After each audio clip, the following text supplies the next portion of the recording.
Vamos lá, estamos de volta, estamos de volta. E aí, conseguiram fazer? Pausa o vídeo, se não tentou, pausa para começar a tentar fazer, pessoal. Importantíssimo você tentar fazer.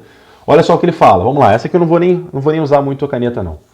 Vamos lá, eu vou jogar dois dados simultaneamente. Simultaneamente, para quem não sabe, é ao mesmo tempo. Que era a probabilidade de que a soma olha só, com a soma dos números mostrados nas faces de cima seja exatamente 7. Olha o que eu coloquei aí, exatamente 7. Não pode ser 6, não pode ser 8, tem que ser exatamente 7. Eu peço que você pause o vídeo e tente fazer. Vamos lá, pausou? Beleza, vou começar a fazer então. Primeira coisa que eu vou mostrar para vocês é a tabela mostrando todas as possibilidades, né? Joguei o primeiro dado ele está bem aqui, ó. Se você parar para observar o primeiro dado eu coloquei aqui na linha, na primeira linha, e o segundo dado eu coloquei lá naquela coluna. E estou colocando as possibilidades. Pode ter dado 1 e 1, pode ter dado 1 e 2, pode ter dado 2 e 1. E aí a dúvida que geralmente a gente tem é, peraí, 1 e 2 e 2 e 1 não é a mesma coisa? Não, não é a mesma coisa, não são a mesma coisa. Por quê? Eu sei que os dois dados são idênticos, eu não falei isso na questão, mas geralmente eu falo. Os dados são idênticos. Então você tende a pensar, pô, então 1 e 2 e 2 e 1 é a mesma coisa, porque os dados são idênticos, eles não são diferentes. Eu sei, os dados são idênticos, assim como você e o seu irmão gêmeo. Mas vocês são pessoas diferentes, vocês têm sentimentos diferentes, vocês têm nomes diferentes muitas das vezes. Esses dados também são idênticos, então eles são dados diferentes, embora eles sejam idênticos, entende o que eu estou dizendo? O primeiro dado dar 1 e o segundo dar 2 é um caso diferente do primeiro dado dar 2 e o segundo dar 1. Então ele tem que ser contado como casos diferentes, certo? Porque são coisas independentes, tudo bem? Então eu coloco para vocês aí todas as possibilidades, tudo bem? E agora, como ele está falando de soma das faces, eu coloquei aqui todas as possibilidades, eu vou calcular a soma das faces. Ele quer a probabilidade de que a soma seja exatamente 7. Repara, a soma é 7 em 6 dos casos, né? 6, 2, 36 casos. Então, bom, eu fiz no braço, né? Fui contando na mão, mas eu sei que a probabilidade, então, da soma ser 7 é quanto? 6, que são meus casos favoráveis, sobre 36, que são o número de casos totais. Resultado dá 1/6. Tá? Se você quiser treinar, eu peço que você faça qual que é a probabilidade de dar 2, a soma dar 2, a soma dar 3, a soma dar 4, a soma dar 5, 6, 7, 8, 9, 10, até o máximo que é a soma 12. E depois você vai vendo se existe alguma relação entre esses números. É muito bacana você fazer isso. Eu não vou ficar fazendo aqui para não perder tempo, mas você é importante você fazer, beleza? Então recomendo que você faça urgentíssimo. Vamos adiante. Essa é para você. Pausa o vídeo e tenta fazer por gentileza. Tenta aí.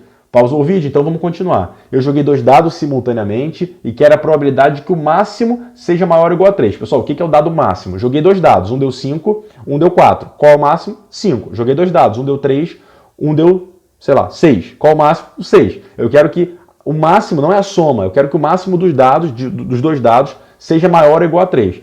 Então essa questão geralmente causa fala assim, pô, difícil, não estou entendendo. Cara, faz a tabela. Simples assim. Joga a tua tabela aí e vê quantos são maiores, né? O máximo é maior ou igual a 3. Na verdade, todos, né? Exceto aqueles 4 lá do cantinho lá, né? Eles não são. Resultado, então, se o total tem 36, tirando aqueles 4 que estão lá, 32, certo?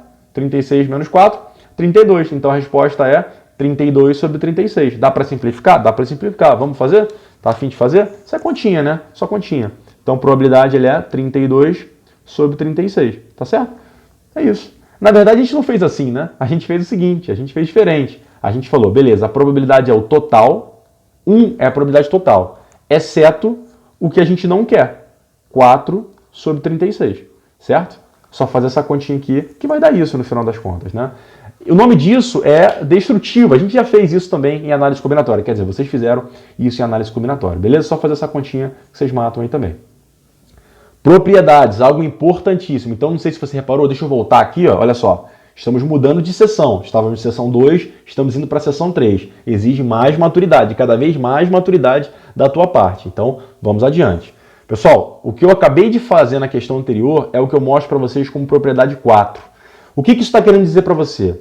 A probabilidade do complementar é 1 menos a probabilidade de um evento determinado. Eu sei que parece difícil, mas é bem fácil.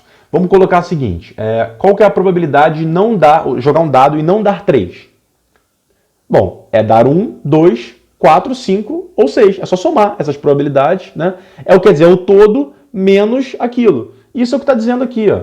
A probabilidade de A complementar, ou seja, de um evento que eu não quero, tá? É o total, que esse 1 aqui significa o total, menos o que eu quero. Ou o contrário, né? A probabilidade do evento que eu quero, geralmente a gente faz assim. É o total menos o que eu não quero. Beleza? Pô, isso aqui, cara, isso aqui, se você entender esse conceito, você vai longe, tudo bem? A 5 ela é polêmica. A 5 ela é polêmica. Porque é o seguinte, eu mostrei essa 5 para você lá atrás. Só que eu não mostrei desse jeito. Eu mostrei sem isso aqui. Porque eu coloquei a seguinte situação, pessoal. Eu coloquei o seguinte, quando dois eventos são disjuntos, quando a interseção deles é vazio, o vazio, a probabilidade da união, ou seja, P de A união B, é a P de A mais P de B. Só que quando a gente tem dois... Então isso aqui, pessoal, estou falando disso aqui, ó. Pensa no evento A, pensa no evento B. Então a probabilidade de A ou B é a de A mais a de B menos de A inter B. Isso é chamado princípio da inclusão. Exclusão. É claro que você entende o porquê. Quando eu faço probabilidade de A, eu estou somando o geral aqui, certo? Você que ignorou conjuntos, achando que não ia ser útil, né? Agora tá se coçando, né?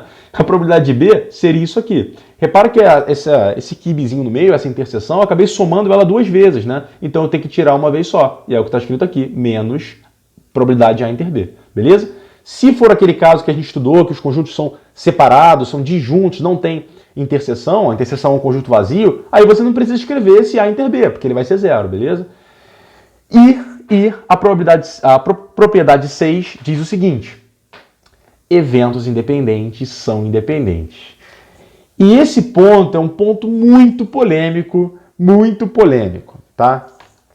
Eu já vi algumas pessoas falando o seguinte, joguei a moeda, deu cara. Então, a probabilidade de dar coroa na próxima é maior do que de dar cara. Pessoal, eventos independentes são independentes. Jogar a moeda uma vez e dar cara influencia na próxima jogada? Não faz nem sentido. A moeda não tem memória, o dado não tem memória. Você ter jogado 10 vezes o dado, ou a moeda, que seja, na 11ª, ela não sabe o que ela caiu. Ela não sabe, eu dei 3 nas últimas. Ela não sabe disso. Dados e moedas não têm memória, beleza? Isso é importante você fixar. Eventos independentes são independentes. Então, vou falar mais uma vez. Joguei o dado 10 vezes, deu 5 em todas as vezes. Se for um dado não viciado, isso é importante falar. Se for um dado não viciado, né, pode ser que o dado seja viciado. O que é um dado viciado, você lembra?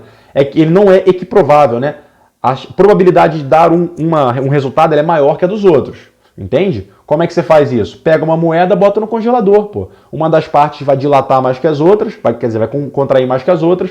O centro de massa muda de lugar. Quando você jogar a moeda, ela virou uma moeda viciada. A probabilidade da cara e da coroa são diferentes. Uma é maior que a outra, dependendo da face que ficou encostada no congelador. Então, você criou uma moeda viciada, você pode fazer isso. É errado? É errado, mas você pode fazer isso.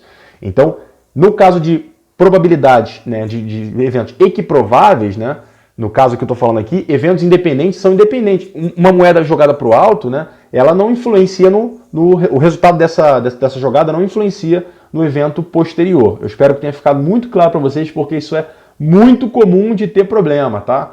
Por exemplo, gente que fala o seguinte, não, eu joguei na Mega Sena um número, mas você vai jogar o mesmo número que você jogou da outra vez? Porque a chance de você acertar, a chance de cair o mesmo número de novo é muito improvável. Não, a chance é a mesma, pessoal. A Mega Sena não tem memória, ela não fica assim, putz, eu não posso dar esse número porque já dei da outra vez. Ela não sabe disso, beleza? É totalmente sortido, totalmente aleatório, espero que tenha ficado muito claro. Vou pausar o vídeo aqui, no próximo a gente continua falando mais sobre probabilidade.